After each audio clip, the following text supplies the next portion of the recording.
Hello and welcome back to my channel. My name is Travis. I'm here to help you make great time-lapse photo. Now today's topic is organizing your photos after you're taking the footage from the field. Okay, how do you do it? How do you organize it properly? First of all, why you need to organize? Okay, so you take a lot of still, a lot of video, a lot of time lapse. If you record audio separately as well, so how do you do all that? Okay, it's very important that you organize everything so it's easier for editing later on. Okay, so that's the purpose of this video. How do you organize everything so it's easier for yourself to find the stuff later, and it's help your editor if you do it more professionally. How to, here's the footage, okay, how to give it to your editor and say edit for me if you don't want to do your editing yourself. So that's very important, right? Now, firstly, the naming of your file. Okay, now I want to organize my file into still, that's photo, time-lapse photo, video, and audio. So I have four folder. Okay, now I name this is like, whatever I go to a location and I shoot the time lapse, all right, or video, I use that location as the name. Okay, for example, okay, when I go out and shoot, my favorite spot in Sydney is this like Mrs. Macquarie Chair. It's the most famous lookout in Sydney. Full stop. You can see the Opera House and the Harbour Bridge at the same time. That's the postcard kind of photo location. When I go back home, right, I name it Mrs. Macquarie Chair, the year, and the month. Okay. Sometimes I go to the same location in different months. So that's how I usually name my folder and files.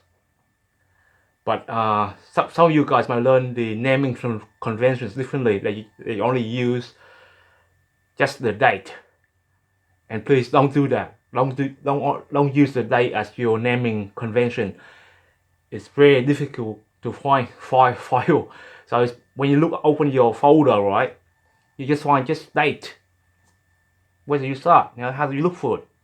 So my suggestion to you is your naming convention should be the location of where you shoot for you to remember, year, date. That's all you need, and your number. Usually I use like 4 digits as my number, so it's easy for me to remember what kind of file and easy to find later, and that's the whole process. Now, when I download all my stuff, okay, to the SD card from my camera SD card to my computer, I go through Adobe Bridge to organize. With Adobe Bridge, right, they have everything. You can read every file, and it's free. But I don't use Bridge to edit my photos. Okay, I use the Bridge mainly for its organization skills. So with time lapse, right, we shoot a lot of photos. Okay, we had to rename every single one of them. Okay, so with Bridge, right, you can select everything, then you can group them together, put in a folder, and rename them. Now rename from 1 to 200 or 1 to 300 folders. And with some software like DaVinci Resolve, right, if you rename like that, right, the program can read that file as a movie.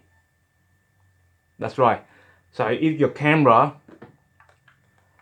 like the GH GT7 here, Lumix, your camera can't do the video for you then you have to organize your photo like that. So bring to a editing software like the DaVinci Resolve, like actually can do